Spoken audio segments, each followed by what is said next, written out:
اینجا چقدر شبیه پژو 2008 به پای 2008 هایی که داشتیم که نمیرسه، ولی شتابش قابل قبول واقعا. سیتروئن سیتیری ایکس آر اینجاست، نمایشگاه تبریزیم و میخوایم یه دوری باهاش بزنیم. قبل از اینکه دور بزنیم، سیتیری ایکس آر یه چیزی شبیه به پژو 2008، البته کمی کشیده تر و البته یه کوچولو حس و حال هاچبک تر رو این ماشین داره. چند سالی قرار بود سایپا سیتروئن این ماشین رو عرضه بکنه، به گیر و گور تحریم ها خورد و بالاخره عرضه این ماشین آغاز شد. به عنوان یک برند اروپایی شاید برای خیلی ها جذاب باشه که ماشینشون سطح کیفیش بالاتر باشه اما آپشن های کمتری رو داشته باشن.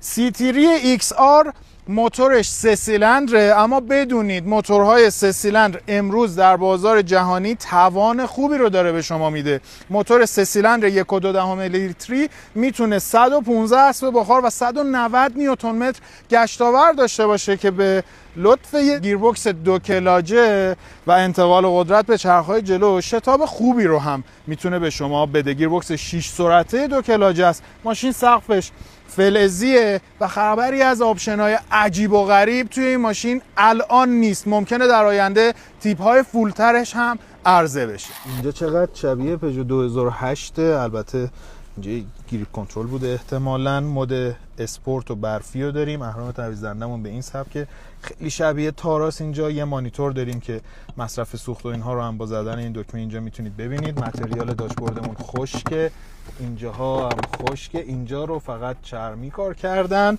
و روی فرمونمون هم اگر نگاه بکنیم دکمه های سیستم صوتی رو داریم و کروز کنترلمون هم این پشت قایم شده. فرمون هم چرمی نیست. کلاسترمون هم دیجیتالیه. گیربکس 2 کلاجه شروع به حرکتش خودش رو نشون میده.